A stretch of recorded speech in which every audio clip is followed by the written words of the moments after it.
Halo teman-teman, jangan pernah bayar pinjol dengan ciri-ciri seperti ini.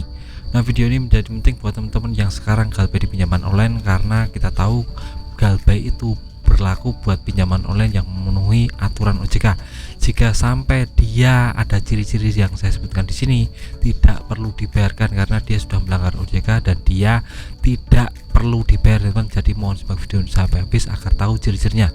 Nah, ciri-ciri pertama adalah bunga dan denda yang tidak sesuai dengan ketentuan OJK. Nah, OJK sudah ketok palu untuk bunga denda ini sudah flat 0,1% per hari. Jadi ini bisa menjadi acuan atau kalkulasi teman-teman apakah ini sesuai dengan ketentuan OJK atau tidak. Misalnya kita hutang 100 juta itu 0,1%-nya sekitar 10.000 ya teman. Jadi bunga hariannya 10.000 ya, naik ke atas atau turun ke bawah seperti itu ya teman. Jadi 10.000 ke atas ke bawah. Tapi jika umpamanya dia sampai lebih dari ini, teman-teman tidak perlu membayar karena ini sudah melanggar ketentuan OJK, tidak sesuai ketentuan OJK. Lebih baik teman-teman langsung ancam saja, karena kamu sudah melanggar ketentuan OJK, saya bisa laporkan kamu pinjaman online ini ke OJK. Nanti akan langsung ditindaklanjuti oleh OJK karena sudah melanggar kebijakan, yaitu tentang bunga dan denda yang tidak sesuai ketentuan. Nah, ini bisa menjadi acuan buat teman-teman agar lebih berani dan tidak takut dengan yang namanya penagihan lewat WA atau telepon atau di aplikasinya. Teman-teman lihat umpamanya bunga dan dendanya tidak sesuai ketentuan, bisa langsung diadukan saja. Yang pertama. Untuk yang kedua, nggak perlu bayar pinjaman online jika umpamanya developer menagih secara intimidatif atau malah anarkis. Nah, ini bisa menjadi acuan teman-teman karena untuk orang yang ditagih itu ada SOP dari developer. Jadi developer itu ada aturan-aturannya teman.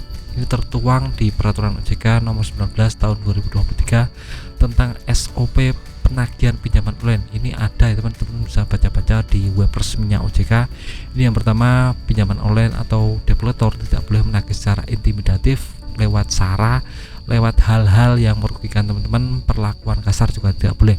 Jadi teman-teman harus tahu tentang peraturan ini agar ke depan tidak takut dengan penagihan developer.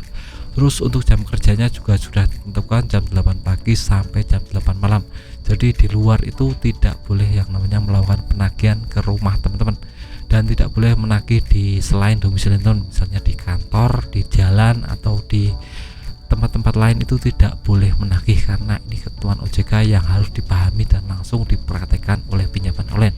Jadi ciri-ciri tersebut tidak boleh yang namanya teman-teman hiraukan ya teman, karena jika satu kali saja melanggar, teman-teman tidak boleh membayar karena itu sudah termasuk aplikasi pinjol semi ilegal. Jadi legal tapi rasa ilegal, jadi istilahnya dia sudah melanggar ketentuan OJK. Teman-teman langsung gertak saja karena sudah melanggar OJK, akan langsung diadukan teman. Nah, di kolom deskripsi saya sudah bagikan yang namanya WA OJK, email pengaduan dari OJK.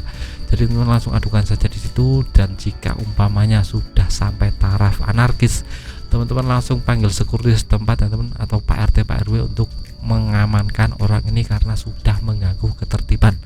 Dan teman-teman harus tahu, harus kuat mental, harus yang namanya mindsetnya ditata, jangan takut, jangan terlalu panik, jangan terlalu berpikir terlalu dalam, karena ini masalah cuma masalah pinjaman online, santai saja, banyak temannya.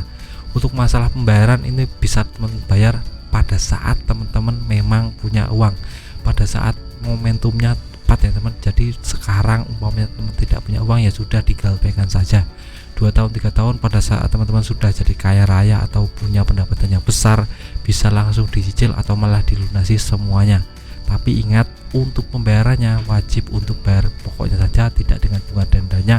Ini bisa dirundingkan pada saat developer datang, atau teman-teman email saja ke pinjaman online untuk masalah perundingan pembayaran tentang bayar pokok tidak dengan bunga dendanya. Ini bisa dilakukan agar teman-teman tidak rugi terlalu banyak. Nah, video singkat dari saya, semoga bermanfaat. Tetap semangat untuk kehidupan yang lebih baik.